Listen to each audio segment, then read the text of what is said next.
Eu cumprimento a todos os companheiros do grupo de educação mediúnica e os convido a percorrer conosco o tema de hoje, que é o capítulo 8º do Livro dos Médiuns, denominado o Laboratório do Mundo Invisível. Eu tenho a certeza que cada um de nós, quando ouve uma palavra, quando ouve uma expressão, imediatamente nós buscamos, lá no fundo da nossa memória, uma imagem mental que nos traduz, o significado daquilo que nós estamos ouvindo. Quando nós falamos em laboratório, eu imediatamente retorno à época da minha adolescência, quando no ginásio, no colégio, nós tínhamos aulas de química. E nesse colégio que nós frequentamos, havia um laboratório muito bem montado, um laboratório em que, obviamente, os alunos não tinham a entrada franqueada a qualquer instante, só o professor é que tinha a sua chave e ele permitia, na hora da aula, que a turma entrasse, se assentasse. O laboratório era feito de uma forma como se em escadas, as carteiras eram colocadas em escadas e o professor ficava numa posição mais abaixo, de forma que todos pudessem acompanhar bem de perto as experiências que ele produzia ali. Obviamente havia numa das paredes uma lousa, onde o professor, no início da aula, nos explicava as equações químicas, E depois ele se utilizava dos elementos que estavam ali dispostos. Eu me lembro como se fosse a semana passada. Nas outras 3 paredes nós tínhamos aqueles armários enormes que iam até o teto, armários com portas de vidro, através das quais a gente conseguia ver recipientes ou de vidro ou de porcelana. Cada um deles tinha uma plaquetinha com o nome do elemento químico à frente, e ele se servia então desses elementos e fazia as suas experiências, produzindo líquidos diferentes, coloridos, perfumados. Quando não, ele, de uma forma com muito bom humor, provocava algumas explosões com fumaça que faziam com que a turma mantivesse a atenção. O Laboratório do Mundo Invisível é um local onde os espíritos fazem as suas experiências. E nesse capítulo especificamente, Kardec tem a oportunidade de contar para nós o que ele recebeu dos espíritos sobre de que forma os espíritos se apresentam a nós, ou através da vidência, ou através dos sonhos, com roupas, com óculos, com chapéus, bengalas ou livros, Instrumentos esses, acessórios esses que fazem com que eles sejam reconhecidos, Utilizando objetos e roupas através das. No Livro dos Espíritos, a gente se aprendeu a estudar através da metodologia de perguntas e respostas. Desta feita, nós utilizamos da mesma metodologia. Nós fizemos 4 perguntas com 4 respostas que nos ajudarão a entender a forma como Kardec conseguiu essas informações que são contempladas no capítulo 8º do Livro dos Médiuns. Nós falamos sobre o significado da imagem mental que cada um de nós tem sobre laboratório e, com certeza, cada um de nós também associa a expressão mundo invisível a alguma coisa onde os espíritos estão após o seu desencarne. Não devemos nos esquecer que Kardec nos lembra que o mundo invisível não ocupa uma determinada latitude ou longitude no universo. O mundo espiritual, ele nos rodeia. O mundo invisível, onde os espíritos estão, ele está aqui mesmo ao nosso lado. Kardec, inclusive, reforça essa imagem, dizendo que nós estamos mergulhados no plano espiritual, assim como os peixes estão mergulhados no oceano. Vamos então à primeira pergunta. Aonde os espíritos vão buscar as suas roupas? Que são exatamente iguais ou muito semelhantes àquelas que eles se utilizavam quando estavam vivos. Os seus acessórios, né? Os espíritos se utilizam, antes de terem desencarnado, se utilizavam de coisas como óculos, chapéu, bengalas, né? Livros. E eles se apresentam agora no plano espiritual quando o objeto de observação de um médium vidente ou através dos nossos sonhos, exatamente com os mesmos acessórios. A resposta para isso é que esses vestuários, eles não são reais. Kardec, inclusive, imaginem, Kardec escreveu o Livro dos Médiuns na segunda metade do século XIX. E ele diz que naquela época a maioria dos espíritos se apresentavam trajando largos panos, né? Hoje em dia, seguramente os espíritos se apresentam, pelo menos esses que se apresentam nos nossos sonhos, com roupas normais, né? Roupas do nosso século. Mas nos diz o capítulo 8º do Livro dos Médiuns, e que essas roupas, elas não são reais. São apenas aparências que foram criadas a partir de um princípio material, né, com base em elementos que estão disponíveis aos espíritos no plano espiritual. Eles têm o poder de concentrar esses elementos em função da sua própria vontade e lhes dar essa forma aparente e que corresponde aos objetos materiais com os quais nós os vemos. Eles fazem, na verdade, com que essa matéria eterizada que está à sua disposição passe por uma série de transformações que eles querem até tomarem a forma, seja do chapéu, seja da bengala, do óculos ou da roupa. A pergunta número 2 que nós temos é se, além da forma, se eles podem conferir a esse objeto alguma propriedade especial. E a resposta é positiva, sim. Eles conseguem conferir propriedades especiais a esses objetos, se assim lhes for permitido. Não só eles têm que se utilizar do instrumento da sua vontade, que é dar uma determinada direção ao seu pensamento, como eles têm que ter a permissão de Deus para isto. A terceira pergunta é se esse processo de formação de coisas aparentemente iguais aos quais eles se utilizavam, se os espíritos têm consciência desse processo, se eles têm o conhecimento de que eles estão moldando as suas roupas, os acessórios e assim por diante. E a resposta que se consegue é que nem todos os espíritos têm esse conhecimento. Muitos deles participam desse processo praticando um ato de forma instintiva. Eles não têm o conhecimento, eles precisam ser ainda esclarecidos a esse respeito, como nós estamos aqui fazendo nesse instante.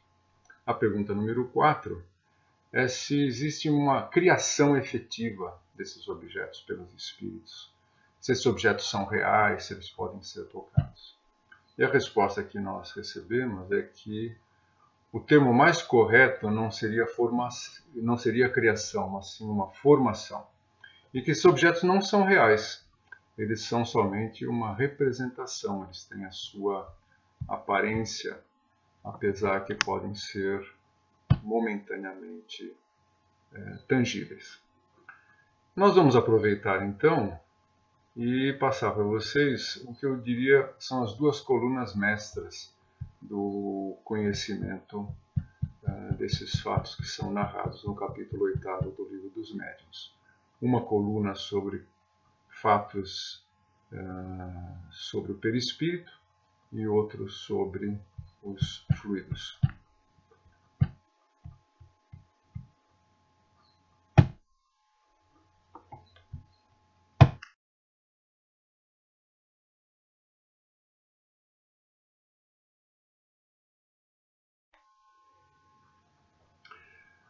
Esta imagem que vocês acabaram de ver é um slide que mostra um resumo deste livro recente, publicado por um companheiro nosso de Campinas, de sobrenome Zimmermann, onde ele mostra aonde o perispírito influencia na nossa vida, desde a reencarnação, na memória, na nossa evolução como espírito, na desencarnação,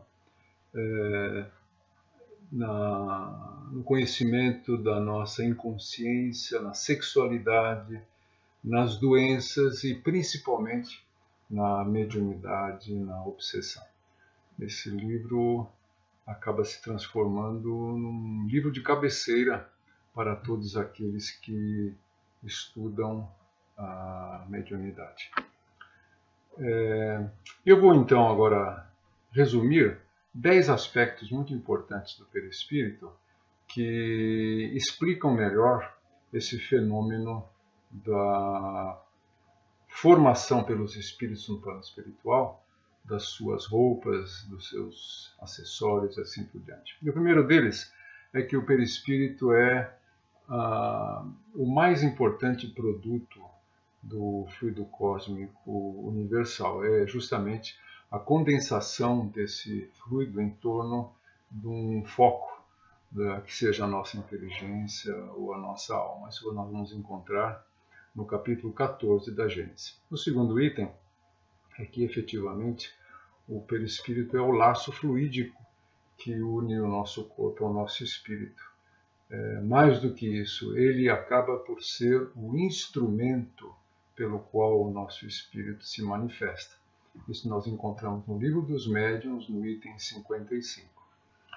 O ponto terceiro é que, na medida em que nós evoluímos em termos de elevação moral, o nosso perispírito se purifica cada vez mais, ele se torna mais etéreo, se torna mais iluminado. É daí que vem a expressão espíritos de luz.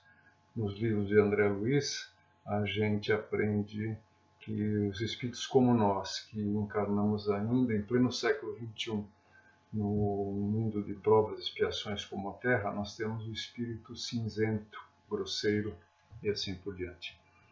Quanto à reencarnação, o perispírito desempenha um papel preponderante. Aqui eu recomendo a vocês a leitura dos capítulos 12 e 13 dos Missionários da Luz. O capítulo 12 se chama Preparação de Experiências e o capítulo 13 é o famoso caso Segismundo, onde nós aprendemos sobre o processo que faz com que o espírito possa ser miniaturizado e colocado molécula a molécula junto daquele feto que irá se formar. O quinto ponto é o papel do perispírito na transição da morte, lembrando da expressão da doutora Marlene Nobre, quando diz que morrer nada mais é do que como se a gente tomasse uma anestesia, a gente dorme aqui desse lado e acorda do outro lado. E morrermos, diz ela, é diferente de desencarnar, porque desencarnar é justamente o que faz a gente acordar do outro lado após o desligamento fluídico do nosso corpo, que é feito através exatamente do perispírito. O ponto 6 é o papel do perispírito na transmissão do nosso pensamento. Isso nós encontramos no capítulo 1 da Gênesis. e que é a comprovação de que o nosso pensamento, a nossa memória não está contida no cérebro. O ponto 7 é que o perispírito permite o registro de forma indelével das nossas encarnações. Quando a gente retorna ao plano espiritual, nós temos acesso pelo menos a uma parcela das nossas encarnações passadas. E isso acontece porque tudo que nós fizemos, tudo aquilo que ficou marcado nas nossas encarnações, está registrado no perispírito.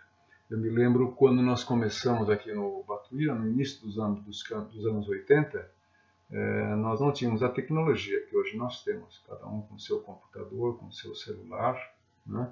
Onde no computador tem um HD, onde fica tudo registrado. Há 40 anos atrás, nós tínhamos os chamados nas empresas, os chamados arquivos Cardex, né? Que eram como que gavetas metálicas onde a gente colocava pastas ou fichas, né?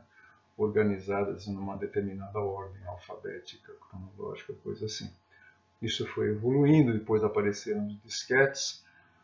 Os disquetes foram substituídos pelo CD-ROM, pelo DVD, e hoje nós temos tecnologias muito mais modernas. Mas o perispírito tem essa simbologia exatamente de um local onde se guarda de forma indelével os arquivos. O item 8 é a influência do perispírito na penetrabilidade. Vocês todos devem ter lido ou devem ter estudado sobre médios de transporte, que são aqueles médios que conseguem, com a ajuda do plano espiritual, com que objetos sólidos atravessem um ambiente para outro, através da matéria, através das paredes. Isso a gente encontra no Livro dos Médiuns, no capítulo 6, item 109. O item 9 é justamente a possibilidade da irradiação. A gente, quando diuturnamente pratica certos atos, pensamentos, os nossos modos de ser, as nossas coisas boas, as nossas coisas não tão boas, os nossos vícios, nós definimos em torno de nós um ambiente fluídico que é único, que é individual. E isso a gente chama de aura, e que tão bem André Luiz denominou de hálito mental. E por fim, a expansibilidade, que eu deixei para o fim porque marca exatamente a possibilitação da mediunidade. Através da expansibilidade do perispírito, ou seja, o aumento da sua sintonia, aumento da sua frequência, nós temos permitida a comunicabilidade entre o mundo espiritual e o nosso mundo. O médium aumenta a sua frequência, os espíritos reduzem a sua frequência de forma que haja uma harmonia de frequências, permitindo então essa comunicabilidade.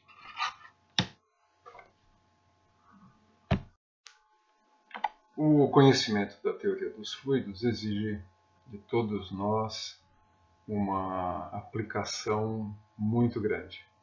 E eu começo com um capítulo talvez um dos livros mais difíceis de André Luiz, que é a Evolução em Dois Mundos. Eu me refiro ao capítulo 13, quando ele fala de alma e fluidos. Eu vou ler para vocês. Definimos o fluido dessa ou daquela procedência como sendo um corpo cujas moléculas cedem invariavelmente à mínima pressão, movendo-se entre si quando retidas por um agente de contenção, ou separando-se ao infinito quando entregues a si mesmo. Nós sabemos que, de acordo com a nossa ciência, a ciência de nós terráqueos, a designação de fluido se aplica para a fase não sólida da matéria. Ou seja, nós temos o estado sólido, depois nós temos o estado pastoso, o estado líquido, o estado gasoso e depois o estado irradiante,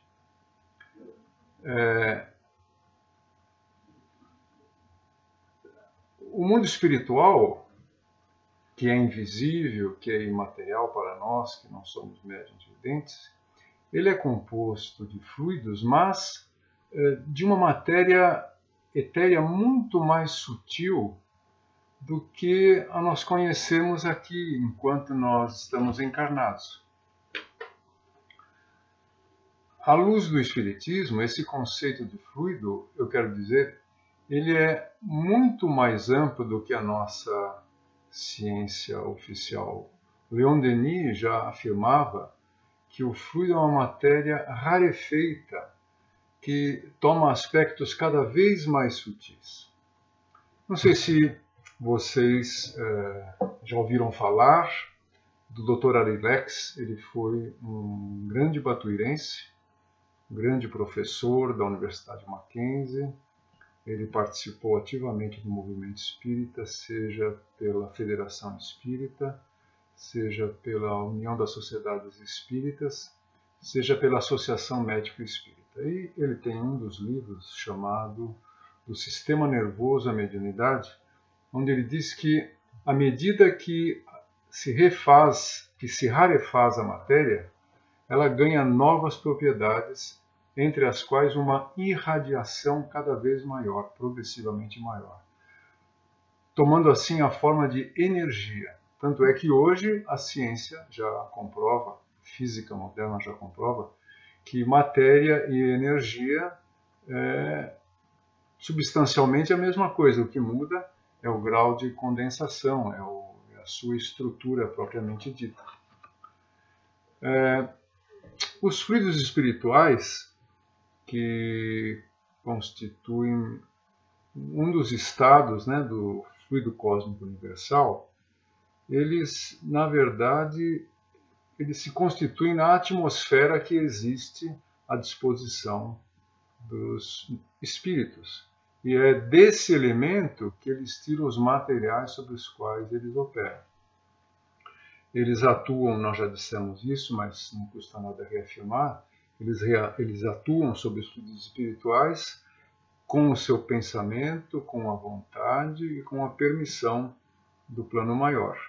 E é exatamente isso que caracteriza essa transformação, essa formação de vestuários, de acessórios na grande oficina ou laboratório do mundo invisível. E é exatamente assim que os espíritos também constroem as suas casas onde eles habitam. É daí exatamente que eles conseguem formar alimentos no plano espiritual, e isso é vamos dizer assim, uma complementação desse nosso capítulo. Deixo aqui para vocês o meu abraço e espero que a gente possa ter contribuído para o entendimento desse item. Muito obrigado, uma boa noite a todos.